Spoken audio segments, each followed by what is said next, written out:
لیلۃ البدر لم ارا قبلہ ولا بعدہ مثلہ۔ آؤ میں تمہیں پیار کی کہانی سناؤں، حسن محمد کا قصیدہ پڑھو۔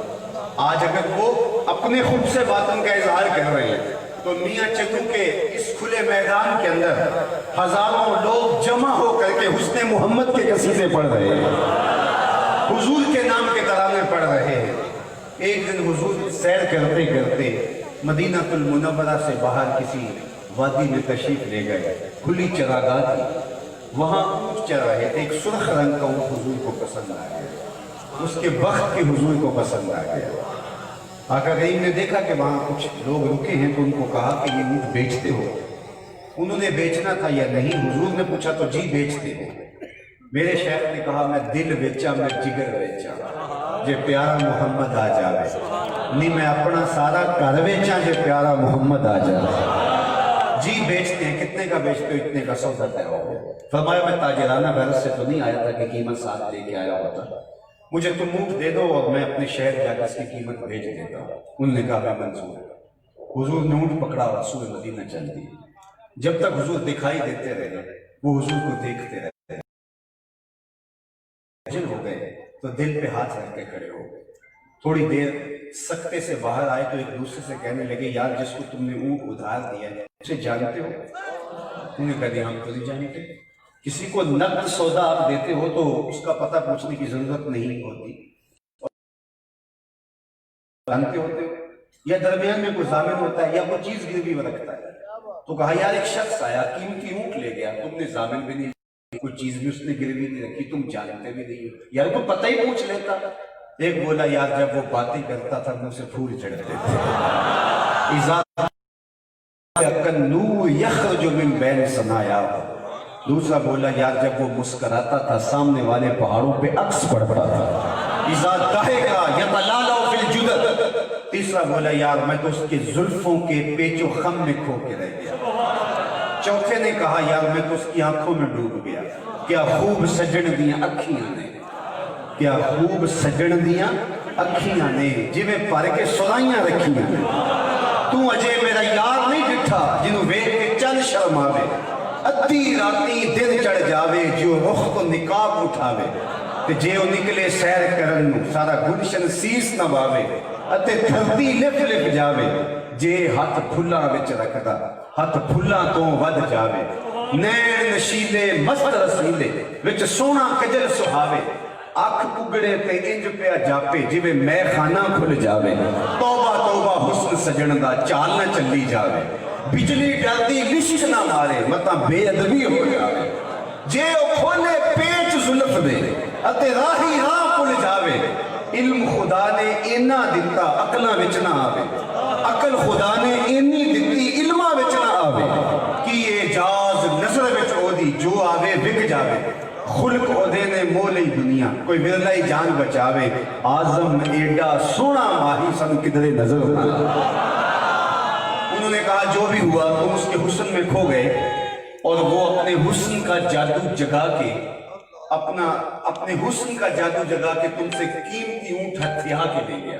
امام زرقانی نے لکھا کہ جب انہوں نے یہ کہا نا اونٹ ہتھیا کے لے گیا تو اب تک خاموش بیٹھی قافلے کے سردار کی بیوی نے خیمے کا پردہ سرکایا اور ان سے مخاطبت کرتے ہوئے کہا انا ضامنۃ لثمن جملکم لا یغدر بکم، خبردار اس کے خلاف کوئی بات کی، وہ قیمت نہ دینے آیا تو میں ضامن ہوں، مجھ سے قیمت لے لینے۔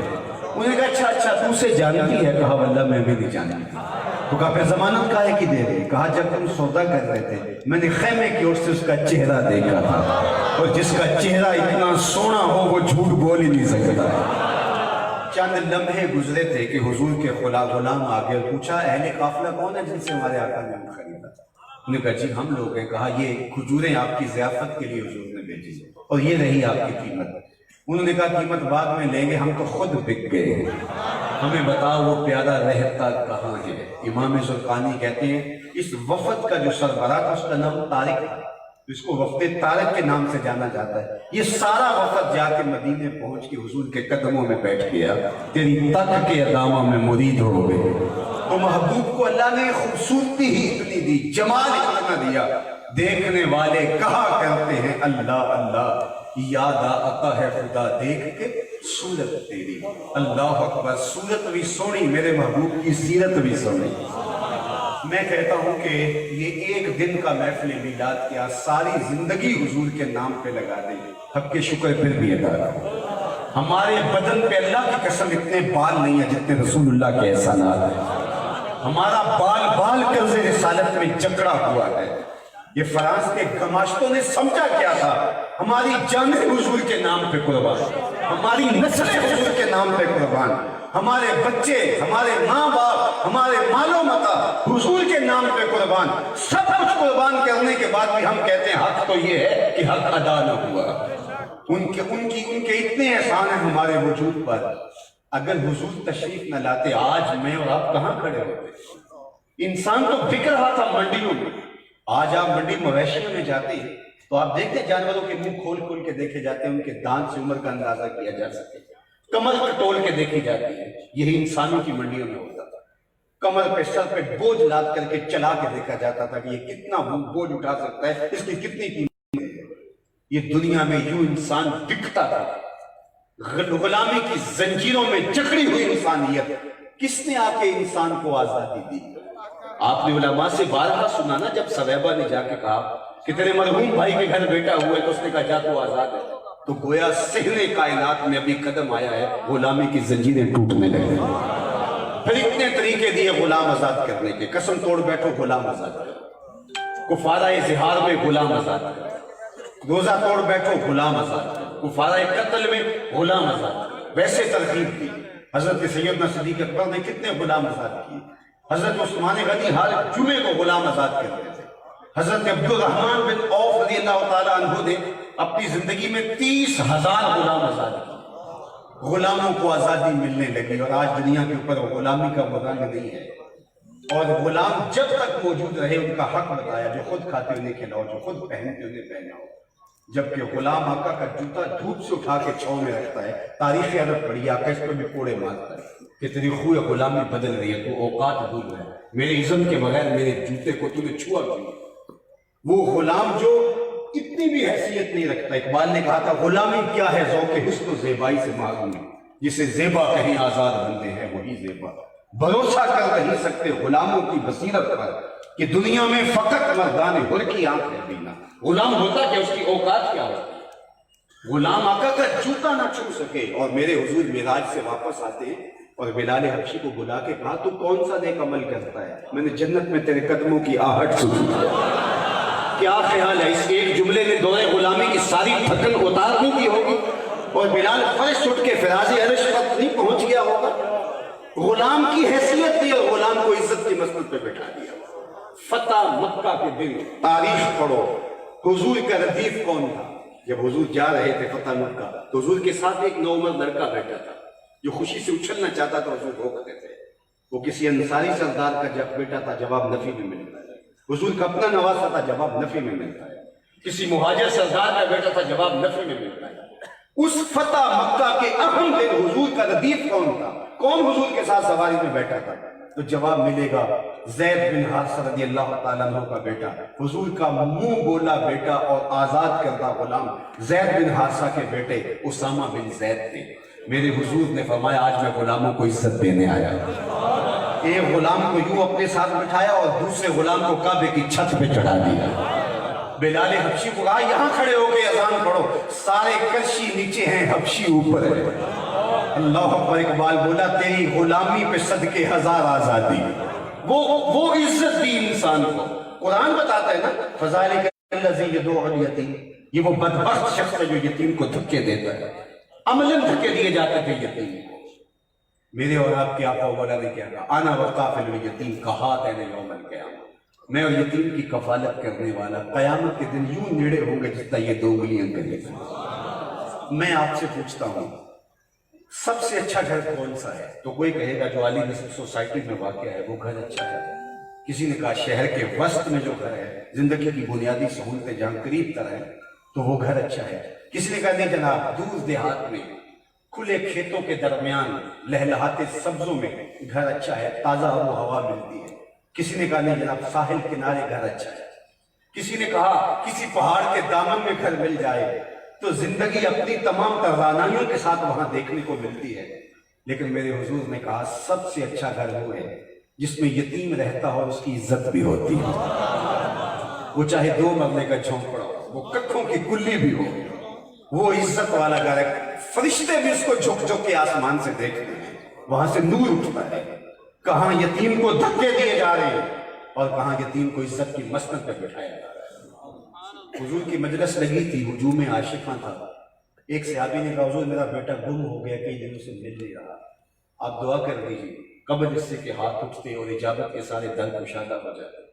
مجلس میں موجود ایک شخص جو پیچھے کھڑا تھا کہا حضور ابھی آیا ہوں، اس کے بیٹے کو جانتا ہوں، پہچانتا ہوں، فلاں باغ کے قریب سے گزرا تھا، وہاں میں نے دیکھا اس کا بچہ کھیل رہا تھا، باپ نے سنا کہ میرا بچہ فلاں باغ میں ہے اور کئی دن سے ملا نہیں، تو اس نے دوڑ لگا دی، فرمایا اسے بلاؤ، بلایا ہے، بہت جلدی ہے، جی حضور آپ جانتے ہیں کئی دنوں سے بچھڑا ہوا، ان کے طرف سے ممتا کی ماری ماں الگ پریشان ہے، نہ کچھ کھایا نہ کچھ پیا، میں چاہتا ہوں خود بھی اپنی آنکھیں ٹھنڈی کروں اور ماں کی گود تک ڈالوں سے، فرمایا ضرور جاؤ، تمہیں روکتا نہیں، روکنے کے لیے بلایا بھی نہیں، لیکن میں تمہیں جو بلایا ہے تو اس کی بھی ایک وجہ تھی، جی حضور ارشاد فرمائی، کہا جب باغ کنارے جاؤ بچوں کے ساتھ اپنے بیٹے کو کھیلتا ہوا پاؤ، اس کو بیٹا بیٹا کہہ کے آوازیں نہ دینے لگ جائیں، اس کو نام سے پکارنا جو تم نے نام رکھا، گھر لے جانا، عرض کی حضور میرا بیٹا ہے، اگر بیٹا کہہ کے پکاروں تو حرج بھی کیا ہے، فرمایا یہ شوق گھر جا کے پورا کر لینا، لیکن وہاں اس کے نام سے بلانا، حضور جیسے آپ کا حکم، لیکن وجہ فرمایا ہو سکتا ہے وہاں کوئی یتیم بھی کھیل رہا ہو اور تم کئی دنوں سے بچھڑے ہو اور تمہارے لہجے میں بلا کا رس ہوگا،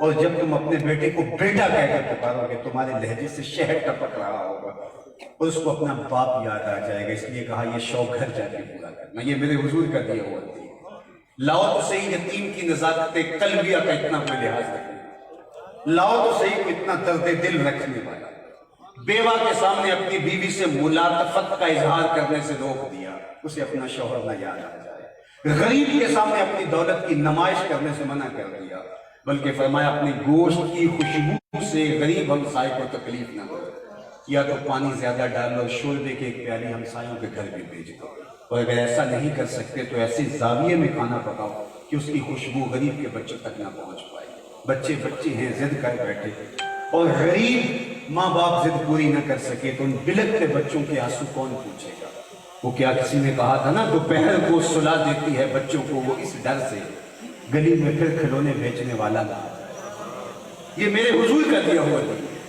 یہ میرے حضور کا لایا ہوا دین ہے، کسی مفکر نے کہا تھا کہ امیر آدمی بڑے سے آزمائش جو ہے وہ آسائش نہ چھوڑے لیکن نمائش چھوڑ دے تو غریبوں کی جان اوکھی ہو سکے، ہمیں تو یہ بھی سبق دیا گیا ہے کہ حج اور عمرے کی باتیں بھی اس طرح آ کے نہ کرو کہ غریب آدمیوں کے دل دکھیں اور وہ جا بھی نہ سکتے اور تڑپے، تو ہمیں حج اور عمرے کی باتیں بھی غریبوں میں بیٹھ کے کرنے سے روک دیا گیا کہ وہاں بھی مناسب انداز سے بات کرو، ہماری شریعت تو میں یہ کہتی ہے، اور ہم لینڈ کروزروں کی باتیں غریبوں میں بیٹھ کے کریں، ہم اربوں کھربوں کی کہانیاں غریبوں میں بیٹھ کے کریں، خدا را لوگوں کے دل زخمی نہ کیجیے، یہ میرے حضور کا لایا ہوا دین۔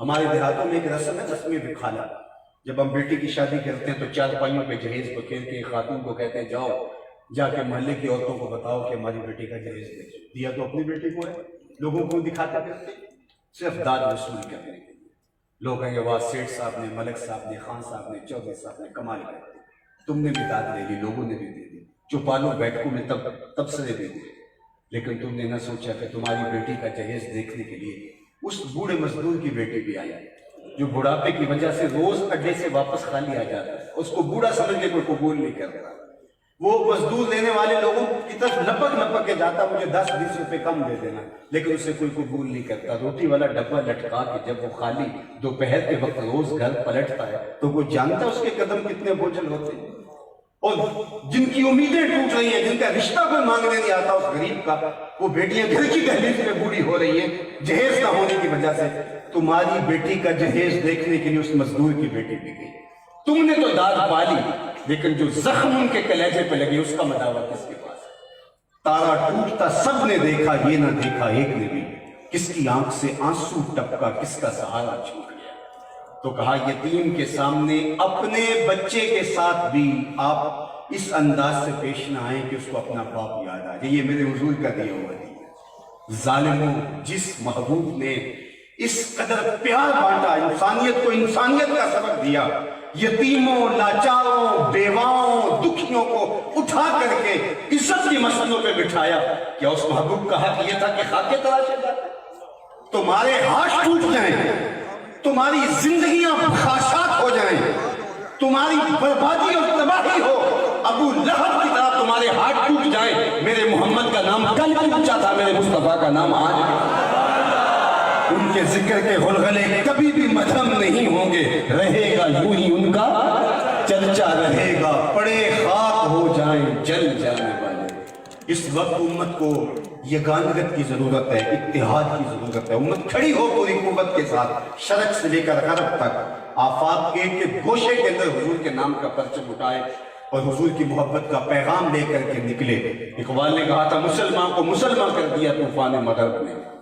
اب بھی اگر ہم اپنی صفوں کو سیدھا نہیں کرتے اور آج بھی ہم جو ہے وہ ٹکڑی اور گروہوں میں بٹے ہوئے لوگ آج بھی یگانگت کی طرف نہیں بڑھتے تو کوئی اور وقت کیا آئے گا، کس کا ہم انتظار کر رہے ہیں؟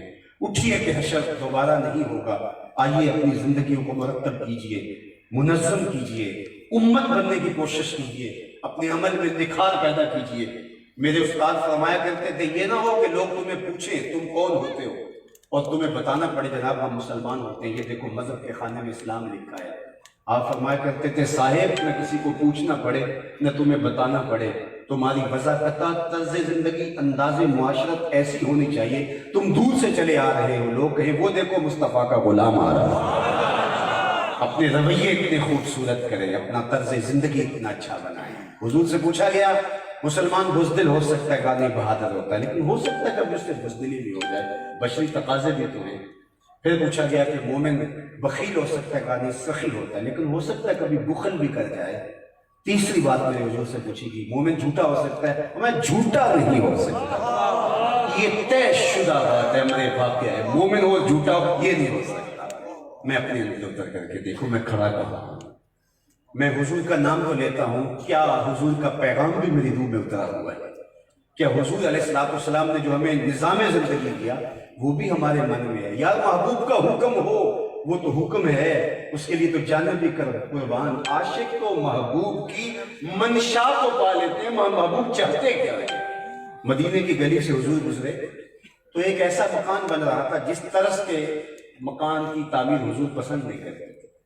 رکے پوچھا یہ کس کا ہے؟ کہا فلاں انصاری صحابی کا۔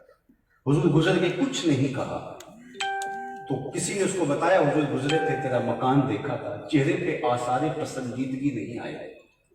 اس نے کدال پکڑا اور مکان زمین کے برابر کر دیا۔ 2-4 دن کے بعد حضور پھر گزرے تو دیکھا کہ ملبے کا ڈھیر پڑا تھا، وہاں سے بلاؤ بلائے گیا۔ کہا میں گزرا تھا تیرا مکان دیکھا تھا، آج ملبے کا ڈھیر دیکھ رہا ہوں، کیا ہوا؟ میں نے گرا دیا۔ حضور فرمایا کیوں؟ عرض کی سنا تھا آپ کو پسند نہیں، سنا تھا آپ کو پسند نہیں۔ میں اپنے پاؤں سے لے کر سر تک، اپنے عقیقے سے لے کر ولیمے تک، گھریلو زندگی سے لے کے امور سیاست تک دیکھوں میرا کیا کیا حضور کو پسند نہیں۔ محمد دی زیارت محمد دے رنگ وچ اے ٹھگ بازیاں جانے پیارا محمد، چوں بنا میں مصطفیٰ خانم درود، از خجالت آب ہوئی گردد وجود، عشق می گوئے کہ محکوم غیر، سینہ تو از بتا مانند دیر، تا نداری از محمد رنگ و بو، بر زبان خود بیانا نام رو، یاری لا تو پاک نبی سنگ اے پر پوری یاری، پھر درود قبول ہے تیرا لکھ نہ لو ایک باری۔ اپنی زندگیوں ان کی محبتوں کے سانچے میں ڈھال دیں، دور سے دکھائی دیں ہم حضور کے غلام ہیں، بھائی چاروں کو فروغ دیں، اپنی زندگیوں کو 5 گانا نماز کا خوگر بنائیں، پیشانی سے کبھی سجدہ قضا نہ ہونے پائے، جب بندہ ہے تو بندگی قضا کیوں ہو۔ حضور بلال حبشی کو کہتے ارحنا یا بلال، اذان کا کہنا ہوتا بلال اٹھو ہمارے دل کو راحت پہنچائے۔ اور آج میں اور آپ دیکھیں کہ ہم کھڑے کہاں ہیں۔ اللہ جل شانہ ہمیں حضور علیہ السلام کی محبتوں کا وہ جوہر تابدار نصیب کرے جو زندگی کے ایک گوشے میں روشنی دیتا رہے، اور ہمارے رویے، ہمارا طرز زندگی، ہمارا انداز معاشرت لوگوں کے لیے خیر خواہی کی ضمانت بن جائے، مخلوق کے لیے رحم بانٹے، پیار بانٹے، محبتیں بانٹے، لوگوں کے لیے الفتوں کو فراہم کریں اور ایک دوسرے کے لیے نرم دل ہو جائیں اور یگانگت اور اتحاد سے آگے بڑھیں۔ انشاءاللہ آج نہیں تو کل وہ وقت آنے والا ہے، صحیح احادیث کے اندر اسلام کی نشأت ثانیہ اور امام مہدی جب تشریف لائیں گے تو وہ کہانیاں بیان کی گئی ہیں۔ آج کفار جو کرنا چاہتے ہیں کر رہے ہیں، لیکن وہ وقت آنے والا ہے پوری کائنات میں ایک بھی چھت ایسا نہیں ہوگا جہاں میرے محمد کے نام کا جھنڈا نہیں ہوگا۔ شرق سے غرب تک میرے حضور کے نام کے جھنڈے کائنات کے ایک ایک گوشے پہ ہوں گے، اور ایک وقت ایسا بھی آئے گا پوری دھرتی پر شرق سے لے کے غرب تک ایک بھی کافر نہیں ہوگا، سب کے لبوں پہ کلمہ محمد عربی کا ہوگا۔ انشاءاللہ وہ وقت آنے والا ہے، وہ گھڑیاں آنے والی ہیں، اور حضور کے نام کے پھریرے لہراتے رہیں گے، اور وہ اذکار کی خوشبو مہکتی رہے گی۔ میں اور آپ نے اپنے حصے کا کام کرنا ہے۔ مصطفیٰ جان رحمت سے عقیدتوں کا اظہار جو کیا، میرے دل سے نکلتی ہوئی دعا ہے کہ اللہ آپ کا آنا قبول فرمائے۔ ہمارے محترم علامہ رفیق شاہ جمالی زیدہ مجدہو نے جس شوق سے، جس محبت سے، جس وارفتگی کے ساتھ آپ کو دعوت دی، بلایا، اور جس طرح مجھے بارہا انہوں نے اصرار کیا اور میں آنے پہ مجبور ہوا، مجھے خوشی ہوئی۔ اللہ آپ کو دنیا آخرت کی بہاریں دے اور اپنی خاص بنائیں، ہم سب کا مقصود کرے۔ آپ کا شہر آباد رہے، میرا وطن آباد رہے، عالم اسلام کو اللہ ایسا غلبہ دے کہ کوئی محبوب کی ناموس کی طرف میلی آنکھ سے دیکھنے کی ہمت بھی نہ کر سکے۔ وآخر دعوانا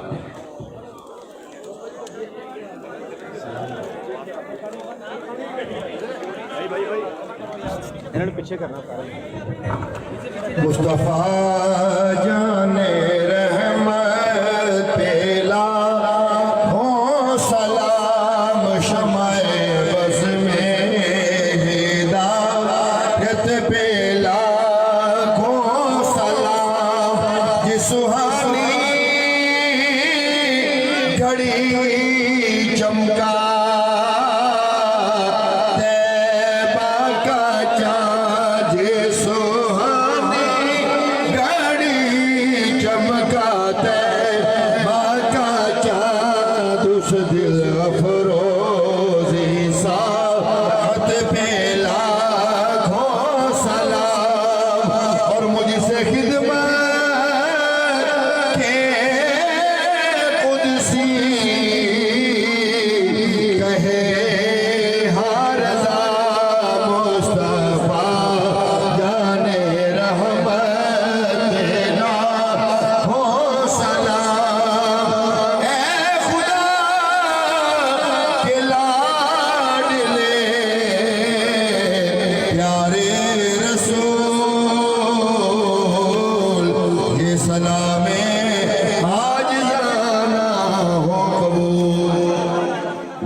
کبھی بھی خالی نہ موڑے جائیں، پھیلی حضوریاں رحمتوں سے بھر دی جائیں، کہ بہاریں نصیب ہو، مقدر کی خزائن سب فرمائی جائیں، جیئیں تو تیرے لیے، مریں تو تیرے دین کے لیے، زندگی کی آخری ہچکی تک تیرے رسول کے وفادار، ہر علت، ہر قلت، ہر ذلت سے رہائی عطا کر، اپنے پاک نبی کے در کی گدائی عطا، نفس و شیطان کے مکر و فریب سے، دجل و تلبیسات سے ہماری حفاظت کر۔ اللہ اس مجلس رحمت کا ایک ایک لمحہ قبول فرما، آنے والوں کو قدم قدم پہ خیر عطا کر، واپس گھروں میں پہنچنے سے پہلے پہلے اس اجتماع کی برکتیں سب کے گھروں تک پہنچا دے۔ اللہ مسلمانوں کو، عالم اسلام کو عظمت رفت عطا کر دے، عظمت پادینہ بخش دے، کھویا ہوا وقار دے، ایسی شوقت و حشمت اور ایسا غلبہ نصیب کر کہ تیرے محبوب کی ناموس کی طرف میلی آنکھ سے دیکھنے کی کسی کو ہمت بھی نہ ہو۔ اللہ اپنا خاص کرم فضل اس شہر کے باسیوں کے شامل حال، حضرت ان کے رفقائے کار میرے اطراف میں کھڑے عالی مرتبہ علماء، قائدین، مشائخ سب کی خیر فرما، مائیں بہنیں بیٹیاں تشریف لائیں، جتنے لوگ یہاں آئے اللہ سب کے قدموں کو گلزار رکھنا، سب کی راہوں کو آسودہ کرنا، سب کی دنیا دین معاش اور معاشرت بہتر فرمانا۔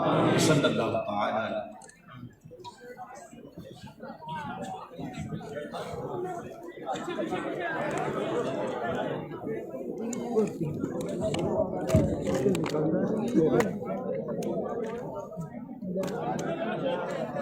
آپ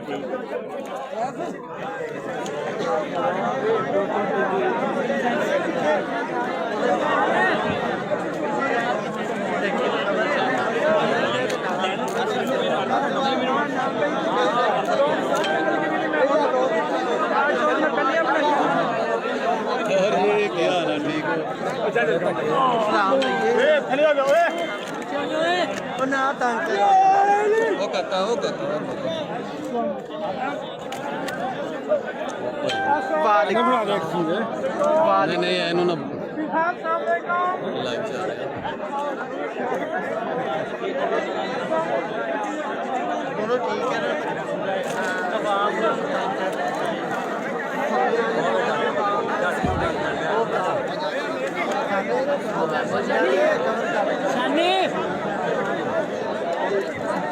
اسلام آباد اب پروگرام آپ نے بڑی محبت سے سماعت کیا ہے. جاتے ہوئے بھی احتیاط سے جائیں تاکہ کوئی واقعہ رونما نہ ہو سکے. آپ احباب سے میری گزارش ہے کہ جاتے ہوئے انتہائی سکون کے ساتھ, انتہائی پیار کے ساتھ آپ نے واپس جانا ہے, کوئی دھکم پیل کرنی نہیں ہے. اور آپ احباب ہمارے مہمان ہیں رضا ثاقب مصطفی صاحب, ان کو جانے کا راستہ دیں. آپ نے زیارت کر لی ہے, آپ کی مہربانی ہے کہ ان کو جانے کا راستہ دیں گے, کیونکہ وہ یہاں سے اچھے تاثرات لے کے جانا چاہیے ان کو. اور جو آپ احباب بھی ان کو راستہ دیں گے اور خود بھی جاتے ہوئے احتیاط سے جائیں. بسم اللہ